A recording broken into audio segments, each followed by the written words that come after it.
Nah itulah dunia. Kenapa ketika sholat ingat dunia? Karena di sininya banyak dunia. Maka bagaimana caranya lepaskan dunia ketika akan sholat? Orang yang khusyuk itu, yaitu melepaskan dunia daripada hati dan pikirannya. Caranya bagaimana? Kosongkan hati ini dan pikiran ini dari dunia. Nah ini hadirin rahimakumullah, kita sedang mempelajari kewahdaniyatan Allah. Jadi satu yang kita cari Allah.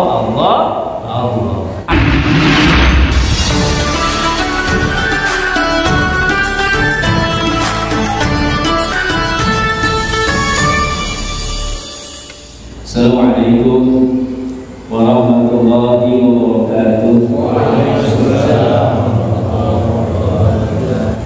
A'udzu billahi samil 'alim minasyaitonir rajim. Bismillahirrahmanirrahim. Afala yashkurun? Maka kenapa kalian semua tidak bersyukur kepada Allah? Kalau kita mendengar kalimat syukur berarti hubungannya dengan apa? Nikmatnya. Maka dalam kitab ini disarati bahwa kenapa kalian semua tidak bersyukur nikmat Allah Ta'ala terhadap nikmat Allah Ta'ala.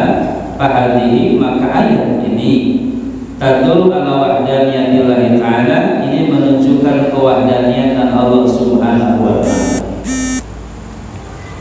Kemudian wa wujudil qiyamati, dan menunjukkan adanya hari kiamat. Fa'an batu syari, maka fa'an batu syari itu adalah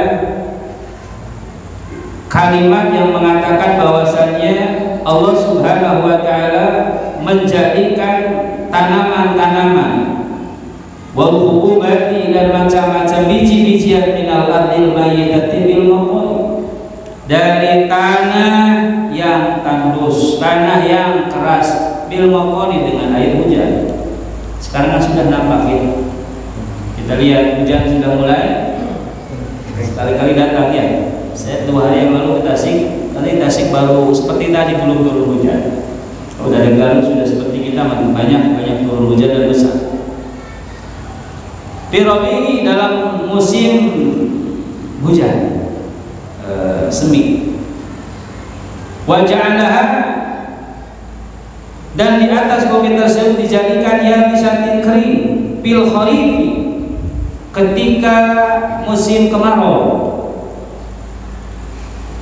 Dalilun, itu menjadi dalil. 2 musim tersebut menjadi dalil ala annahu, karena sesungguhnya Allah Subhanahu wa Ta'ala itu wahidun, satu. La yumani'a, tidak ada yang bisa mencegahnya. Kalau Allah mau Allah hujan, mau tidak turun hujan, itu bagaimana Allah Subhanahu wa Ta'ala. Tapi memang ada loh Pak ilmunya. Kalau bahasa kita pawang hujan.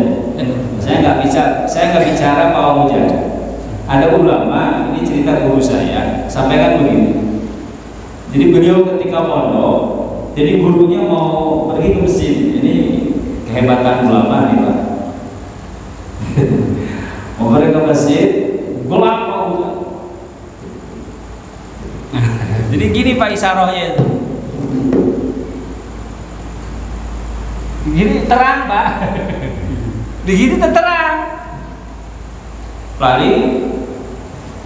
Pas lagi lari, santrinya lihat di kobong. Sama sangat digini lagi kok. Hujan besar itu. Itu ya ilmu ya bisa begitu. Itu masih di kobong udah bisa begini. Ya udah bisa main ilmu seperti itu. Itu memang ada ilmu. Dan saya ini nggak dikasih sama saya. Dan guru saya pun yang nyampaikan itu nggak dapat ilmu tersebut. Cuma memang ada. Saya nggak bicara bangunan, ini bicara ulama. Kalau Pak Mujang, wallahu a'lam itu bagaimana sebabnya. Wallahu a'lam. Cuma itu ada ilmunya. Dan itu tidak memaksa Allah, tidak. Memang kehendak Allah begitu. Jadi antum kira Allah akan dipaksa dengan doa kita? Oh tidak. Kan la yardu qada illa doa ya. Tidak ada yang bisa menolak qada kecuali doa. Tapi tidak sampai di sana. Doa minal qada. Doa juga bagian dari qada. Yang buat kita berdoa siapa? Allah. Jadi hakikatnya yang merubah kita apa Allah? Makanya rajin berdoa meminta kepada Allah Subhanahu wa ta'ala. Hebat kalau orang dijadikan Allah selalu meminta kepada Allah Subhanahu wa ta'ala. Jadilah yumania, tidak akan ada yang bisa mencegah Allah ketika Allah punya kehendak. Wala yumaridu, dan tidak ada yang bisa menentang Allah Subhanahu wa ta'ala. Lahu, tetap bagi Allah, yaf'alu ma, yaf'alu, Allah berbuat ma yasha, terhadap segala sesuatu yang Allah inginkan. Wa yahkumu, dan Allah menghukumi ma yuridu, terhadap sesuatu yang Allah inginkan, yang Allah kehendaki. Wa huwal wahidul wahhad, dan Allah adalah al-wahid yang wahdaniyat, satu, al-qahar, Allah yang paksa. Tidak ada apa yang bisa memaksa kehendak Allah Subhanahu wa ta'ala. Jadi kembali bahwasannya ketika Allah menginginkan sesuatu, tidak ada siapapun yang menolak, tidak ada siapapun yang menentang. Siapapun itu, termasuk Nabi sekalipun. Nah, kalau Nabi SAW dan nabi-nabi yang lainnya, ketika mereka punya kehendak, itu pun adalah kehendaknya Allah. Jadi kembali kepada Allah Subhanahu wa ta'ala. Ketika Abu Thalib itu kan Nabi menginginkan ya beriman kepada Allah Subhanahu wa ta'ala, saat itu Allah sampaikan kepada baginda Nabi, tidak ada yang bisa memberikan hidayah kecuali Allah Subhanahu wa ta'ala. Maka tetap minta sama Allah Subhanahu wa ta'ala. Maka di sini berbicara tentang wahidun, artinya Allah Maha Esa.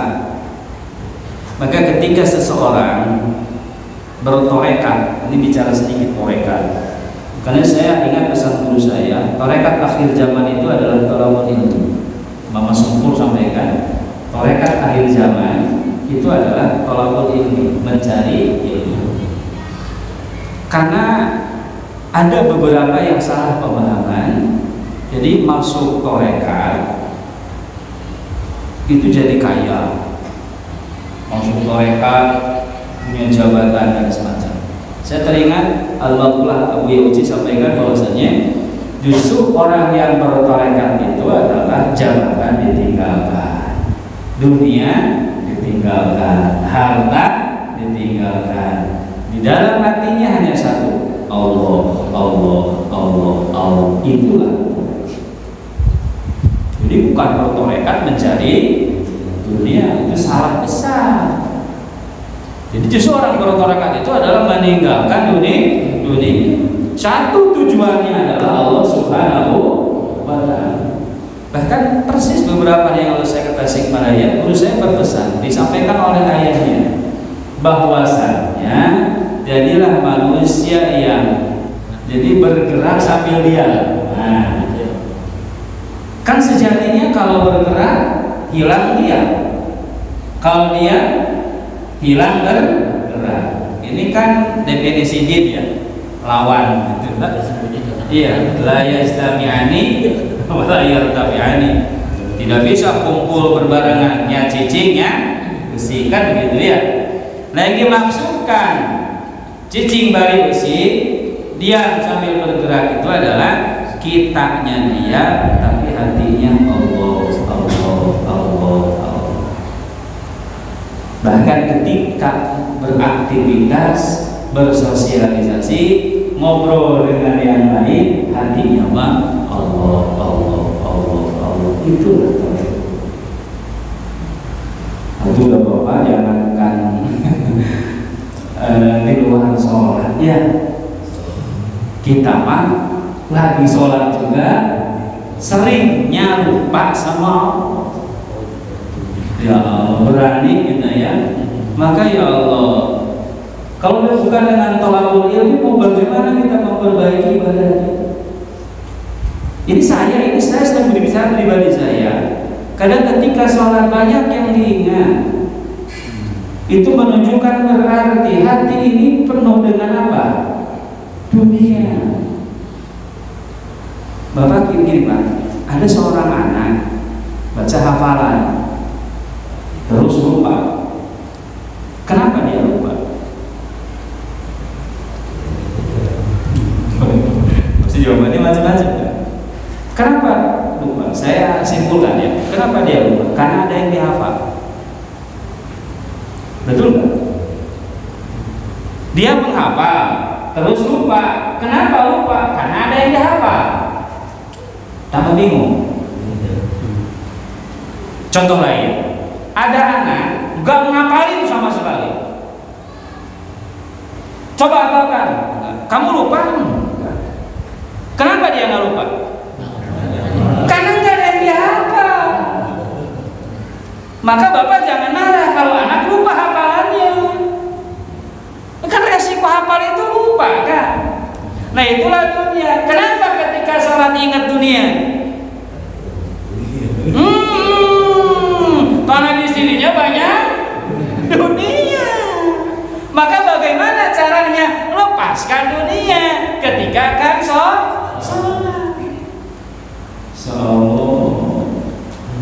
Khusyuk itu luar biasa.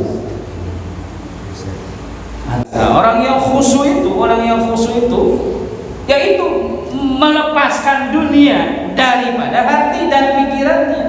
Caranya bagaimana? Kosongkan hati ini dan pikiran ini dari dunia. Bagaimana caranya? Caranya selama kita hidup jangan mikirin dunia. Simpel. Terus kenapa Bapak susah khusyuk? Karena kita masih mikirin dunia. Oh susah Pak, kan kita hidup di dunia. Tidak susah Pak. Tidak susah.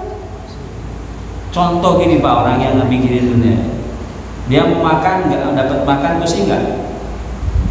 Pusing ya. Nah berarti dia butuh dunia. Tapi kalau orang yang mau makan nggak ada makanan nggak pusing, ya nggak apa-apa, nggak ada makanan, ngapain pusing-pusing?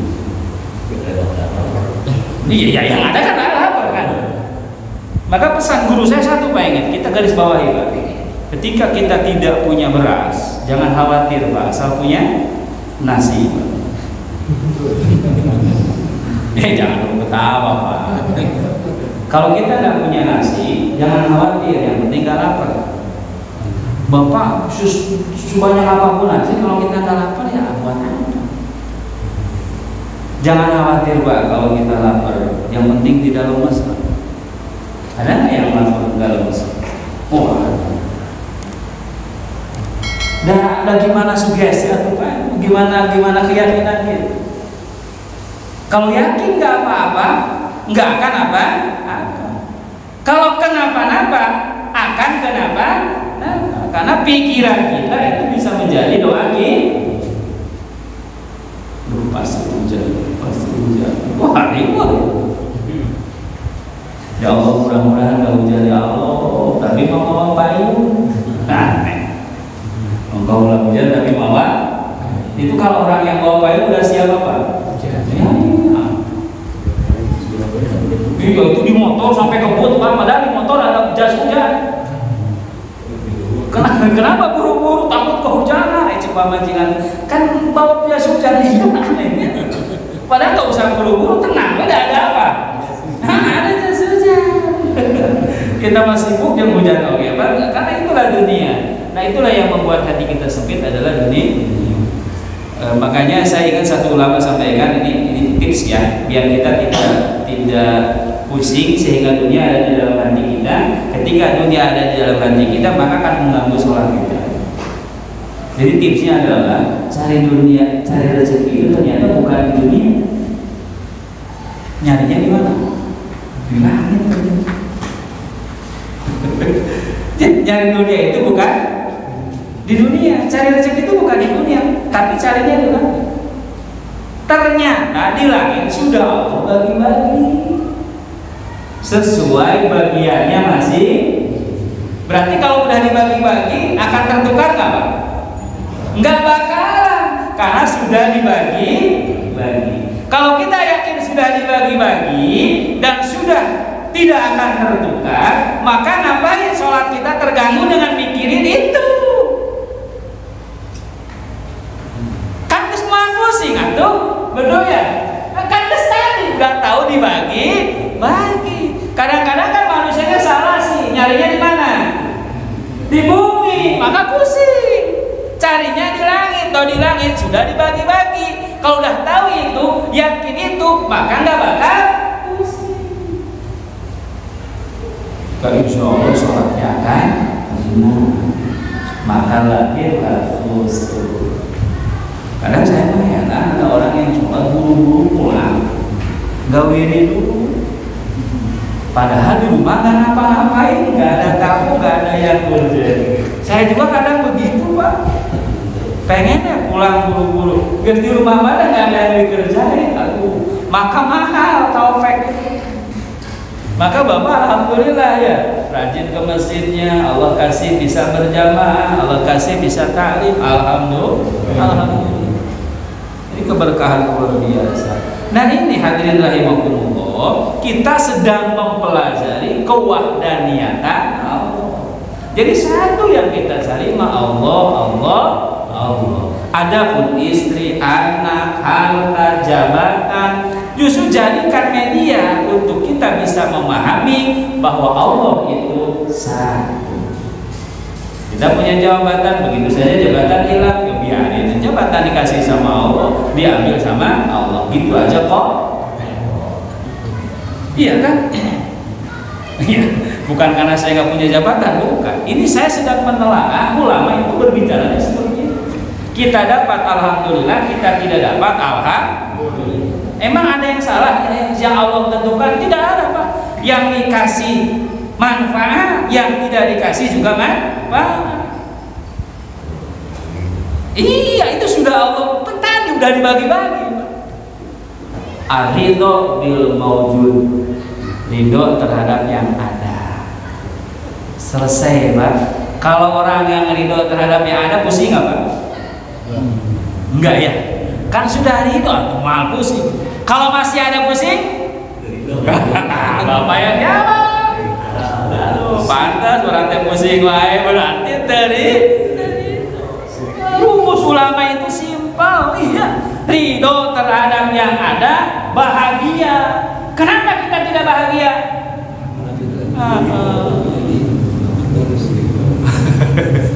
Oh, Akbar. Pantesan teh bahagia wae, berarti sudah di mana ya? Ada orang ini lucu Pak, ada orang sakit Pak, karena tetangganya beli motor, dianya nggak enak hati. Yuk, motor datang tuh, mau penasaran ditanya, kamu beli motor ya? Penasaran? Enggak, itu tadi itu bukan motor saya, itu yang nanya alamat. Astagfirullahaladzim, itu nanya alamat. Ya dasar hatinya begitu kali ya. Oh gitu ya. Oh nggak jadi deh sakitnya.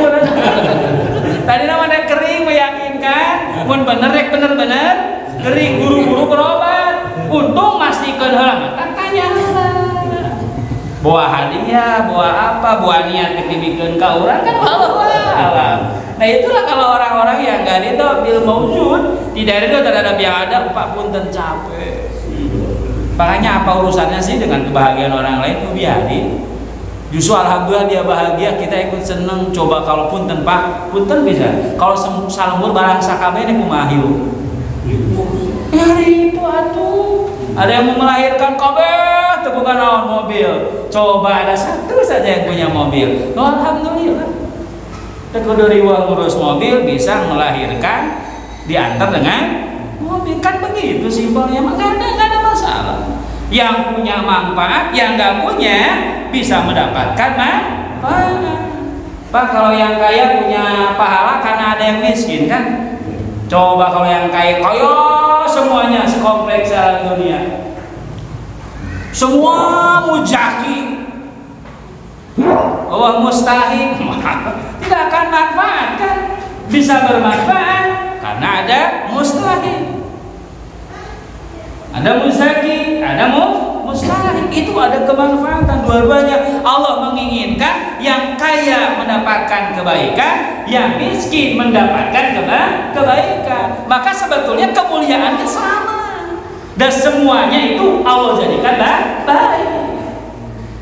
Nah, ini Allah menunjukkan kewahdaniyatan Allah Subhanahu wa taala. Maka Allah mengatur dengan sedemikian rupa.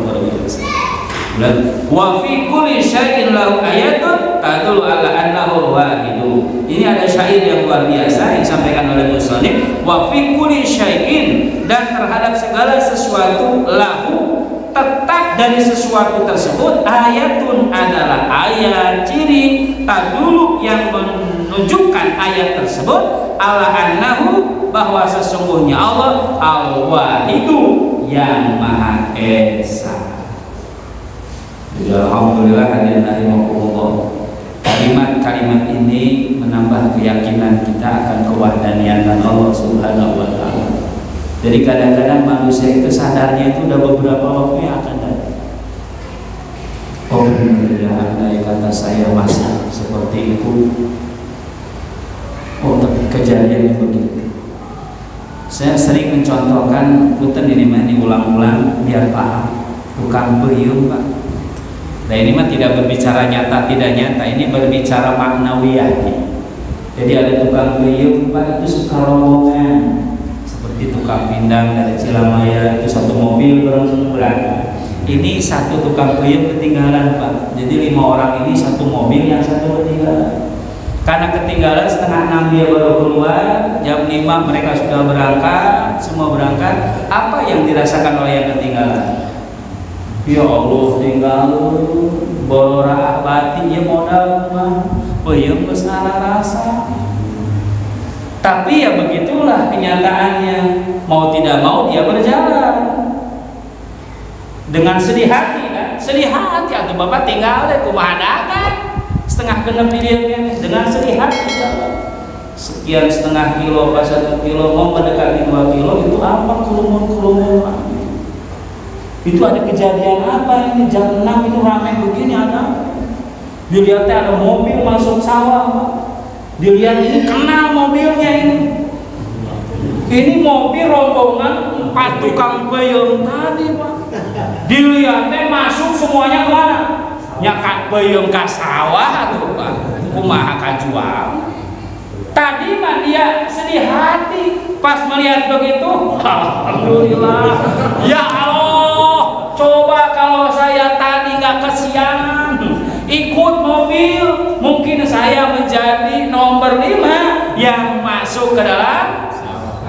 Kita mau suka telat sih, tapi ya alhamdulillah itu juga ingat ya. Alhamdulillah. Akhirnya apa? Ya sorangannya mah juga ada. Kira-kira Pak, saya mau apa yuk? Ya saya. Alhamdulillah. Nah ini satu gambaran begitulah itu. Jadi aduh ketinggalan saya gitu, nggak usah saya gimana, udah jalan. Udah jalan, dimarahin nggak ada urusan. Coba galak saya gitu kalau ngajarin sama anak. Pak PR belum gimana? Udah berangkat. Bapak nggak ngajar, berangkat. Dia anterin, ya anak atau namanya takut udah mau nangis datang ke sekolah, apa yang terjadi? Gurunya kan nggak datang. Apa kata anak saya? Alhamdulillah, bener ya Pak. Tapi ulah gitu deh, kayak deh, tenang aja. Ya artinya begini, Pak. Artinya kadang-kadang orang itu takut terhadap sesuatu yang belum. Maka ada kaidah lain disampaikan oleh ulama, disebutnya adalah as-sabru ala mahbub. Jadi sabar terhadap sesuatu yang belum ada. Jadi terhadap yang belum ada yang diinginkan sabar, ridho terhadap yang ada. Bapak semua punya keinginan, betul, punya harapan, termasuk saya, sabar. Jadi kalau kita punya keinginan sabar, kemudian ridho terhadap yang ada, itulah hidup yang betul-betul bahagia yang hakiki. Ini tadinya belum cair, alhamdulillah, nggak ada masalah ya. Celaka tuh Pak, cair dulu pikirin, nggak bisa menikmati ya. Nek kumaha urang duit 50.000 di gaji can keluar wae kumaha duit 50.000. Coba gaji belum keluar 50.000 tidak bisa dinikmati. Di gaji can keluar kembali kan banyak 50.000 dahar 50.000 betul. Ya mikirin sesuatu yang belum pasti ada. Nah, itulah yang mesti kita terapkan dalam diri kita. Mudah-mudahan bisa kita tanamkan dalam keluarga kita. Kalau udah begitu Pak seneng Pak. Bapak kenapa kata istri? Rumah enggak, maaf Pak enggak cair Pak. Mungkin enggak sekarang enggak cair. Kenapa mesti pusing Pak? Kan ada mama. Kan ada mama, tenang Bapak. Aku makan masih bisa makan. Enak. Tidur masih bisa tidur, istirahat masih bisa, ngapain aja kayak di rumah. Bapak besok tinggal kerja lagi, gak usah dipikirin Pak, rezeki mau udah Allah bagi di langit. Alhamdulillah. Itu kata siapa Pak? Gak tahu sih siapa. Mudah-mudahan ya kita yakin bisa meyakinkan istri-istri kita. Insya Allah dah harus ditanamkan di dalam hati kita, insya Allah ya. Meskipun masing-masing kita menghadapi problema masing-masing, tapi tetap keyakinan ini harus kita tanamkan bahwa yang satu hanya Allah Subhanahu wa Ta'ala. Tidak ada yang bisa mencegah Allah, tidak ada yang bisa menentang Allah Subhanahu wa Ta'ala. Itu saja mungkin hadirin ya. Mudah-mudahan ada manfaatnya apa yang disampaikan, khusus bagi saya pribadi dan juga teman-teman sekalian. Mudah-mudahan sekali lagi Allah senantiasa beri keyakinan kepada kita semua. Apapun yang terjadi di dunia ini, apapun yang kita lakukan, satu tujuan kita meyakini Allah adanya dan Allah Subhanahu wa Ta'ala. Saja mudah-mudahan bermanfaat. Wassalamualaikum warahmatullahi wabarakatuh. Wassalamualaikum warahmatullahi wabarakatuh.